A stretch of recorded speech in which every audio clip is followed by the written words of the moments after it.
नमस्कार दोस्तों, स्वागत है आपका हमारे YouTube चैनल एम एजुकेशन पर। दोस्तों, आज के इस वीडियो में हम इतिहास के एक चैप्टर वैदिक सभ्यता के प्रश्नों को हल करेंगे जो बार बार किसी न किसी कॉम्पिटिटिव एग्जाम में पूछे जाते हैं। बढ़ते हैं पहले क्वेश्चन की ओर। हमारा पहला क्वेश्चन है, भारतीय पटल पर आर्य लगभग डैश के बीच उभरे।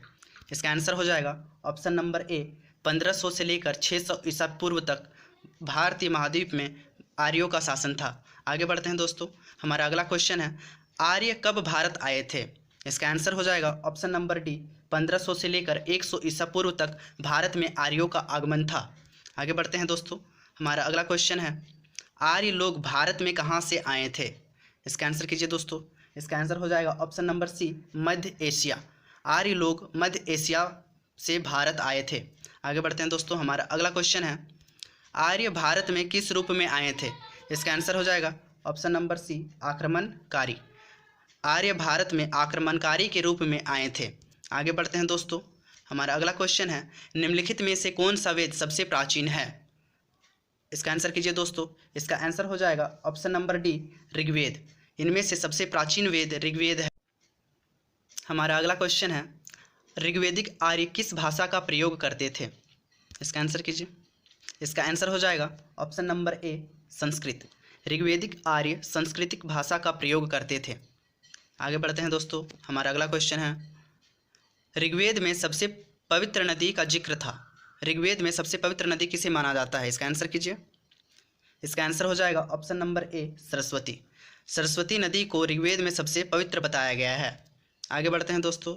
हमारा अगला क्वेश्चन है, शास्त्रीय संगीत के सिद्धांत की विवेचना की गई है। इसका आंसर कीजिए। इसका आंसर हो जाएगा option number D, Samaveda. Samaveda में शास्त्रीय संगीत के सिद्धांतों की विवेचना की गई है। आगे बढ़ते हैं दोस्तों। हमारा अगला क्वेश्चन है, वैदिक युग के लोगों द्वारा सर्वप्रथम किस धातु का प्रयोग किया गया था। इसका आंसर कीजिए। इसका आंसर हो जाएगा ऑप्शन नंबर डी, तांबा। वैदिक युग के लोगों द्वारा सर्वप्रथम तांबा धातु का प्रयोग किया गया था। आगे बढ़ते हैं दोस्तों। हमारा अगला क्वेश्चन है, ब्राह्मणवाद जिसे कि आज एक श्रेष्ठ वर्ग के रूप में समझा जाता है की जड़ें थी। इसका आंसर कीजिए दोस्तों। इसका आंसर हो जाएगा ऑप्शन नंबर डी, ईसा युग की आरंभिक शताब्दियों में। आगे बढ़ते हैं दोस्तों। हमारा अगला क्वेश्चन है, प्राचीन हिंदू विधि का लेखक किसे कहा जाता है। इसका आंसर कीजिए। इसका आंसर हो जाएगा option number C, Manu. Manu को प्राचीन हिंदी विधि का लेखक कहा जाता है। आगे बढ़ते हैं दोस्तों।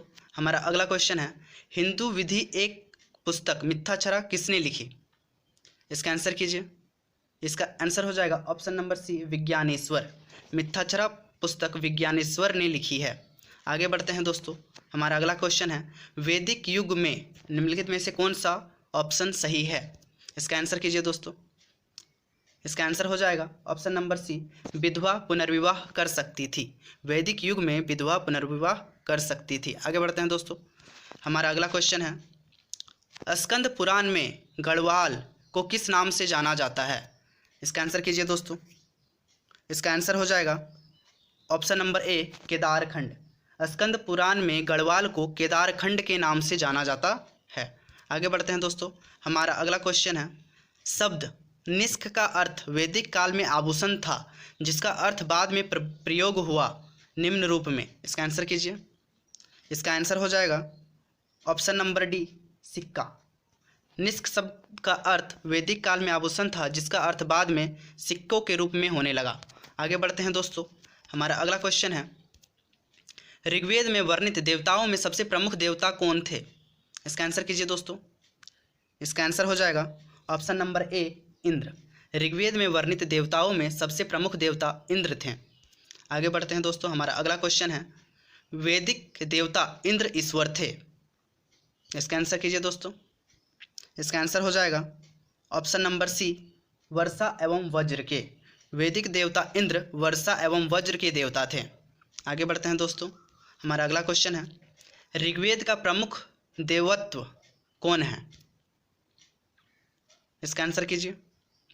इसका आंसर हो जाएगा ऑप्शन नंबर बी, अग्नि। ऋग्वेद का प्रमुख देवत्व अग्नि है। हमारा अगला क्वेश्चन है दोस्तों, भारत के प्रतीक चिन्ह की आधार पट्टी पर अंकित शब्द सत्यमेव जयते किससे लिए गए हैं। इसका आंसर कीजिए दोस्तों। इसका आंसर हो जाएगा ऑप्शन नंबर डी मुंडकोपनिषद। सत्यमेव जयते मुंडकोपनिषद से लिया गया है। आगे बढ़ते हैं दोस्तों, हमारा अगला क्वेश्चन है पुराणों की कुल संख्या कितनी है? इसका आंसर कीजिए दोस्तों। इसका आंसर हो जाएगा ऑप्शन नंबर डी 18। पुराणों की कुल संख्या 18 है। आगे बढ़ते हैं दोस्तों, हमारा अगला क्वेश्चन है गायत्री मंत्र का सर्वप्रथम उल्लेख कहाँ मिलता है? इसका आंसर कीजिए दोस्तों। इसका आंसर हो जाएगा ऑप्शन नंबर ए ऋग्वेद में। गायत्री मंत्र का सर्वप्रथम उल्लेख ऋग्वेद में मिलता है। आगे बढ़ते हैं दोस्तों, हमारा अगला क्वेश्चन है वैदिक धर्म का मुख्य लक्षण इनमें से किसकी उपासना थी? इसका आंसर कीजिए दोस्तों। इसका आंसर हो जाएगा ऑप्शन नंबर ए प्रकृति। वैदिक धर्म का मुख्य लक्षण प्रकृति की उपासना थी। आगे बढ़ते हैं दोस्तों, हमारा अगला क्वेश्चन है ऋग्वैदिक काल से पूर्व आर्य का मुख्य व्यवसाय क्या था? इसका आंसर कीजिए दोस्तों। इसका आंसर हो जाएगा ऑप्शन नंबर बी पशुपालन। ऋग्वैदिक काल से पूर्व आर्यों का मुख्य व्यवसाय पशुपालन था। आगे बढ़ते हैं दोस्तों, हमारा अगला क्वेश्चन है 4 आश्रम निम्नलिखित से संबंधित हैं। इसका आंसर कीजिए दोस्तों। इसका आंसर हो जाएगा ऑप्शन नंबर ए जीवन के चरणों से। 4 आश्रम का संबंध जीवन के चरणों से है। आगे बढ़ते हैं दोस्तों, हमारा अगला क्वेश्चन है वैदिक साहित्य में प्रयुक्त व्रीहि शब्द का अर्थ है? इसका आंसर कीजिए। इसका आंसर हो जाएगा ऑप्शन नंबर डी चावल। व्रीहि का अर्थ चावल होता है। आगे बढ़ते हैं दोस्तों, यह आज का हमारा अंतिम क्वेश्चन है पाणिनि किस विषय के प्रसिद्ध विद्वान थे? इसका आंसर कीजिए दोस्तों। इसका आंसर हो जाएगा ऑप्शन नंबर ए भाषा और व्याकरण। थैंक यू दोस्तों हमारा वीडियो देखने के लिए। यदि आपका हमारा वीडियो अच्छा लगा तो इसे लाइक सब्सक्राइब जरूर करें।